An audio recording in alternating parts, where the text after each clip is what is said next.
संत रविदास जी महाराज 15वीं सदी के आखिर में इस धरती पर आए और उनकी ज़िंदगी 16वीं सदी की मिडल तक चलती रही। ये कबीर साहब के गुरु भाई थे और बहुत से लोगों को शायद मालूम ना हो कि मीराबाई जी, जिन्हें ज़्यादा लोग समझते हैं कि वो सिर्फ कृष्ण जी महाराज की पुजारन थी, वो भी संत रविदास जी महाराज की शिष्य रही।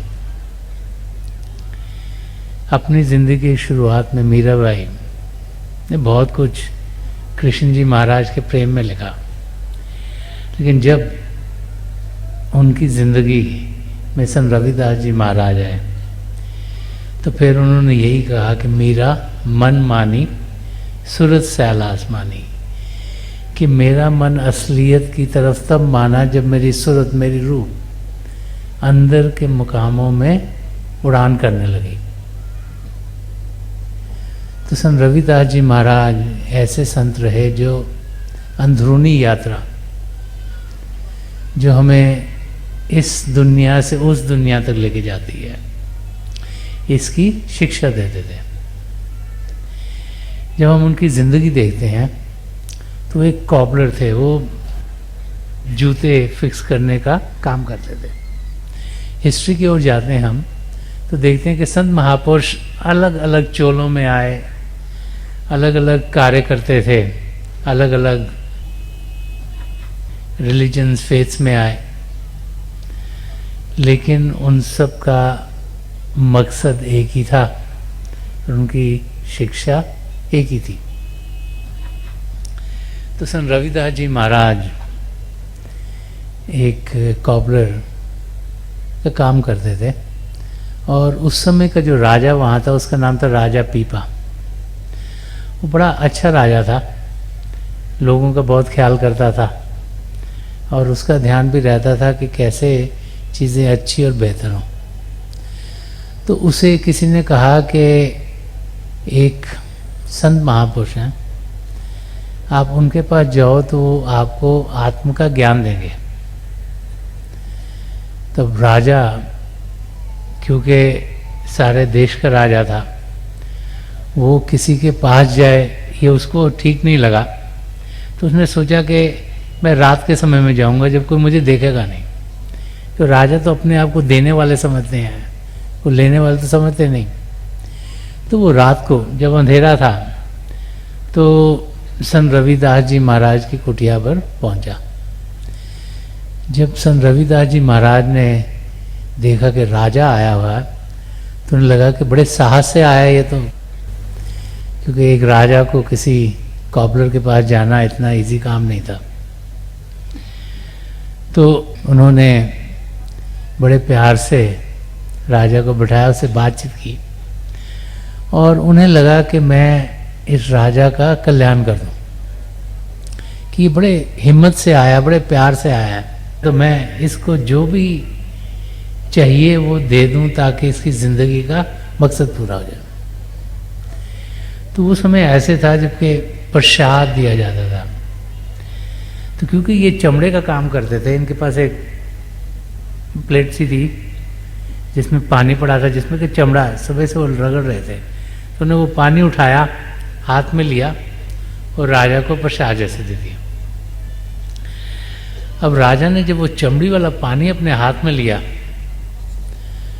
तो उसके दिल में आया कि ये चमड़े वाला पानी मुझे क्यों दे दिया इन्होंने, ये मैं कैसे पीऊँगा, मैं तो राजा हूँ, ये पानी तो मैं पी नहीं सकते, इससे बदबू बड़ी आ रही है। लेकिन उन्होंने सोचा कि अगर मैं पीऊँगा नहीं तो ये तो बात भी हो जाएगी संत महापुरुष की। तो उन्होंने सोचा, अंधेरे का समय था, समय तो इतनी इलेक्ट्रिसिटी वगैरह नहीं होती थी। तो राजा ने हाथ मुंह पे ऐसे रखे, पानी सब अपना शर्ट जो भी उसने पहनी थी कमीज उसमें डाल दिया। राजा वहाँ से उठा और घर चला गया। घर जाते उसने अपने कपड़े उतारे, धोबी को बुलाया कि यहाँ पर बहुत दाग लग गए हैं और तुम इसको धो के ले आओ। तो धोबी उन्हें घर ले गया, तो उसकी एक जवान लड़की थी, तो उसने अपनी बेटी को कहा कि बेटा ये राजा के कपड़े बड़े ध्यान से इनको साफ करना। तो बेटी ने देखा कि कपड़े गीले थे, यहाँ पे जो शर्ट की बांह थी दोनों वो गीली थी। तो वो ज़माना कुछ ऐसा था कि धोते समय चीज़ें खराब ना हो, तो लड़की ने उनको चूसना शुरू करा और चूस चूस के सारे उसको साफ कर दिया और फिर धोने के लिए ले गई। जब लड़की ने वो जो पानी शर्ट में पड़ा था उसको चूसा, तो वो मस्ती के आलम में जाने शुरू हुए, और उस दिन के बाद उसका ध्यान पिता परमेश्वर की ओर लगना शुरू हो गया। वो हर समय मस्ती में रहनी शुरू हो गई, और उसकी बड़ी मशहूरी होनी शुरू हो गई कि ये एक लड़की है, इसकी तो सूरज चढ़ी रहती है हर वक्त, इसका ध्यान प्रभु में लगा रहता है। तो कुछ महीनों के बाद राजा को खबर मिली कि एक लड़की है जो बड़ी प्रभु की मस्ती में जीती है। तो राजा तो चाहता था कि उसकी ज़िंदगी में चीज़ें बेहतर हों, उसे तो मालूम नहीं था कि लड़की कौन है। तो राजा ने पता करके ये लड़की कहाँ रहती है उसके घर में पहुंच गया कि मुझे तुम कुछ अध्यात्म का रास्ता दिखाओ। तो राजा को देखते ही लड़की खड़ी हो गई और कहने लगी कि मैं तो आपकी देन से इस अवस्था में पहुंची हूँ। तो राजा ने पूछा मैंने तो तुम्हें कुछ दिया नहीं। तो लड़की ने बताया कि आपके वो गीले कपड़े आए थे, जैसे ही मैंने चूसे उसके बाद में मस्ती में चले गई। तो राजा को तब समझ में आई कि सन रविदास जी महाराज ने उसे क्या दिया था। तो भागा भागा भागा सन रविदास जी महाराज की कुटिया में पहुंचा और उनसे कहा कि आप दया कीजिए, मुझसे बड़ी भारी गलती हो गई है, और उनके पैरों पड़ गया। तो सन रविदास जी महाराज ने कहा कि जब तुम पहली बार आए थे वो तो दया का सिलसिला था, अब तुम आए तो अब तुम्हें अपनी करनी का फल मिलेगा, जैसी करनी वैसी भरनी। तो ये जो शब्द सन रविदास जी महाराज ने लिखा है, ये इसके जरिए वो समझा रहे हैं कि सच्ची भक्ति क्या है। हम लोग सब भक्त बनना चाहते हैं, हम लोग सब सोचते हैं हम पिता परमेश्वर से बहुत प्यार करते हैं, लेकिन क्या हम सच्चे भक्त हैं? हमारे अंदर सच्ची भक्ति है कि हम ऊपर ऊपर से ही जाते हैं। ज़्यादा लोग तो पेरिफेरी पर ही रहते हैं, बार बार ही रहते हैं, और असलियत क्या है, कैसी ज़िंदगी होनी चाहिए वैसी बनाते नहीं। तो सन रविदास जी महाराज इस शब्द के जरिए ये समझा रहे हैं कि एक सच्चे भक्त की ज़िंदगी कैसी होनी चाहिए। कई एग्जाम्पल्स उन्होंने लिए हैं लाइफ के, जिनसे हम लोग वाकफ़ हैं, जानने के लिए कि किस किस्म की भक्ति भाव हमारे अंदर चाहिए ताकि हम अपनी मंजिल तक पहुंच पाएं। प्रभु प्रेम के महासागर हैं, हम भी उस महासागर की एक बूंद हैं। हम भी प्रेम से भरे हुए हैं और प्रभु को पाने का रास्ता भी प्रेम का रास्ता है। लेकिन वो प्रेम हम जाने कैसे, पहचाने कैसे, उसके साथ जुड़े कैसे, वो हमारी ज़िंदगी में आए कैसे? अगर ये समझ में आ जाए तो फिर हम सब एक सच्चा भक्त बनकर अपनी मंजिल तक पहुंच सकते हैं। सन रविदास जी महाराज फरमा रहे हैं कि साची प्रीत हम तुमसे हो जोड़ी। एक सच्चे भक्त का प्रेम पिता परमेश्वर के साथ असीम होता है, अनलिमिटेड। और जहाँ प्रेम होता है वहाँ कोई शक नहीं होता, वहाँ फेथ ही फेथ होता है, यकीन ही यकीन होता है। एक सच्चा शिष्य जानता है कि पिता परमेश्वर ही सब कुछ है, वही मेरे लिए सब कुछ करेंगे, कि उनके हाथ हर समय मुझे सहारा दे रहा है, चाहे हम किसी भी हाल में हों। जिंदगी में हर एक के ऊंच नीच आता है, हमारे कर्मों के लिहाज से, किस किस्म के हमारे प्रारब्ध कर्म है, किस किस्म की जिंदगी हम पहले जीते रहे हैं, उसका असर इस जिंदगी पर होता है।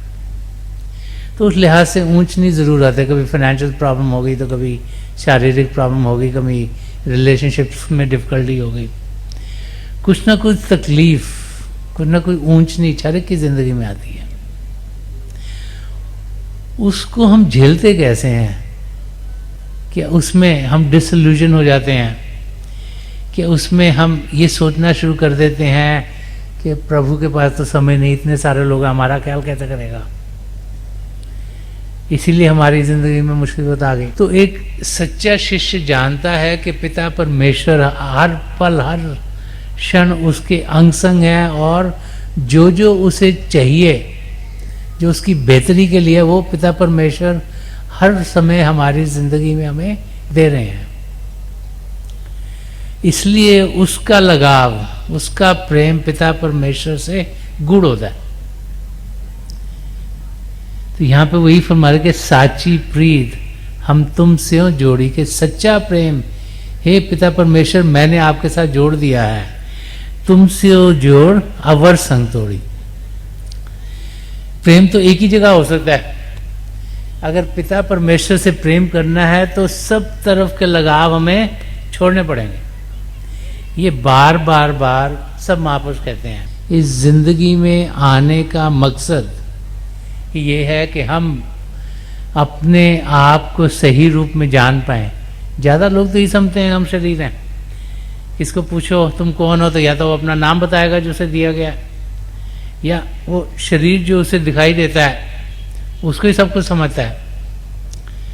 हमें भूल जाते हैं कि इस शरीर को ताकत हमारी आत्मा दे रही है, क्योंकि मन इंद्रियों के घाट पर हम जीते हैं। आंखों से देखते हैं, कानों से सुनते हैं, नाक से सूंघते हैं, जबान से चखते हैं, और स्पर्श की इंद्रिय है। शरीर में कई सेंसर्स हैं। तो इनके साथ हम इस बाहर की दुनिया से इंटरैक्ट कर रहे हैं, और क्योंकि इनके साथ हम इंटरैक्ट करते हैं, हम सोचते हैं यही सच्चा है। ये भूल जाते हैं कि इन सबको ताकत आत्मा दे रही है, कि आत्मा का अनुभव भी हम कर सकते हैं। वो आत्मा जितनी देर इस शरीर में रहती है, ये शरीर जीवित है, लेकिन जैसे ही वो आत्मा इस शरीर को सदा सदा के लिए छोड़ देती है, हम कहते हैं इस इंसान की मौत हो गई, तब वो चाहे हमारे पिताजी हों, चाहे हमारे दादा हों, चाहे हमारे पति हों, चाहे पत्नी हो, चाहे बाल बच्चे हों, हम क्या कहते हैं शरीर को निकालो घर से, शमशान भूमि में लेके जाओ, या इसको दफना दो, या इसको आग लगा दो। क्यों? क्योंकि अंदर में हमको सबको समझ है कि अब ये शरीर बेकार हो गया, यूजलेस, में कोई ताकत नहीं है। जो इंसान जिसको हम प्यार करते हैं चला गया, तो शरीर को हम अपने अपने जैसे भी हमारे राइट्स एंड रिचुअल्स हैं उस लिहाज से हम उन्हें डिस्पोज ऑफ कर देते हैं। लेकिन जब इंसान जीवित है उस समय आत्मा का कोई ख्याल नहीं करता, क्योंकि सिर्फ मन इंद्रियों के घाट पर जीते हैं। साइंटिस्ट बताते हैं कि 83% जो हम करते हैं दिन में, एवरेज इंसान करता है, वो सेंस ऑफ साइट है। 14% जो हम करते हैं वो सेंस ऑफ हेयरिंग है। खाली 3% है एक्टिविटी जो सेंस ऑफ स्मेल, टेस्ट और टच की है। इसीलिए इंसान सोचता है ये तो मैंने खुद देखा, ये सच है, ये मैंने खुद सुना है, ये सच है। लिटिल टू वी रियलाइज कि जो हम देख रहे हैं वो सिर्फ जड़ता है, ये माया की दुनिया है। जो सुन रहे हैं वो आवाज़ें भी सिर्फ यहाँ की हैं, कि ये जो फिजिकल वर्ल्ड है, फिजिकल स्टेट है जिसमें हम जी रहे हैं, इसके आगे भी बहुत कुछ है। ये पिंड का देश, इसके आगे आंड ब्रह्मांड पार ब्रह्म सचखंड है, और उनका अनुभव हम जीते जी कर सकते हैं। उसके लिए मरने की जरूरत नहीं है। इस शरीर से ऊपर हम जीते जी उठ सकते हैं, और फिर उन मंडलों का अनुभव करके वापस इस शरीर में आ सकते हैं। बहुत सी बार हम लोग सोचते हैं कि सिर्फ शायद जो ईस्टर्न फिलॉसफीज है इसमें यही है, लेकिन क्रिश्चियनिटी में भी वो समझाते हैं कि एक सिल्वर कॉर्ड है चांदी की डोर जो आत्मा को शरीर के साथ जोड़ी हुई है। जब इंसान अभ्यास करता है वो जुड़ी रहती है ताकि आत्मा वापस शरीर में आ जाए और मौत के समय से काट दिया जाता है। और मौत का डर इतना इंसान को है कि हर एक इंसान मौत से डरता है। कहा गया है कि जब मौत आती है तो ऐसे लगता है कि 1000 बिच्छुओं में काट रहे हों। कि वही हालत हमारी होती है जब हमें ये समझ ना हो कि शरीर के ऊपर उठना कैसे है। तो यहाँ पर हमें संत रविदास जी महाराज समझा रहे हैं कि एक सच्चा भक्त वो है जिसका प्रेम, जिसका लगाव, जिसका खिंचाव सिर्फ पिता परमेश्वर की तरफ हो। संत कृपाल सिंह जी महाराज फरमाते थे कि every deviation from God is a sin, कि वो चीज़ जो हमें प्रभु से दूर लेके जाते है वो खराब ही खराब है, उससे हम परे रहें और वो करें जो हमें प्रभु की ओर लेके जाता है। अभ्यास करना, सत्संग सुनना, किसी की सेवा करना, मददगार होना, ये सब चीज़ें जो हमें प्रभु की ओर लेके जाती हैं। प्रभु को याद करना, उनके नाम का जाप करना ताकि हम उनके जैसे बन पाए। तो यहाँ पर संत रविदास जी महाराज हमें फरमा रहे हैं कि एक सच्चा शिष्य वो है जिसका प्रेम, जिसका लगाव पिता परमेश्वर से। इसलिए फरमा रहे कि साची प्रीत हम तुमसे जोड़ी, कि हमारा प्यार, हमारी लगन आपके साथ है और आपके साथ लगन होगी तो फिर हम बिल्कुल आप जैसे ही बन जाएंगे। शुरू शुरू में एक भक्त और पिता परमेश्वर, दो, मैं और तू, और जैसे समय गुजरता जाता है हमारी आत्मा जब प्रभु में लीन होने जाती है तो मैं रहता नहीं, सिर्फ तू ही तू रह जाता है। जिसे मर्जर इन गॉड कहा गया है, जिसमें कि हमारी आत्मा प्रभु में लीन होगी। उसका क्या मतलब है कि मैं रहा नहीं, सिर्फ तू ही तू रह गया, प्रभु ही प्रभु रह गया। क्योंकि वो जो बूंद है वो समुंदर में जाकर मिल गई, और जब एक बार ये समुंदर में मिल गई तो खुद ब खुद समुंदर बन गई। पिता परमेश्वर हमसे कहीं दूर नहीं, हम सबके भीतर ही हैं। ये समझना थोड़ा मुश्किल हो जाता है कि गागर में सागर समा जाए, ये समझना मुश्किल है। लेकिन पिता परमेश्वर हमारे अंदर ही हैं।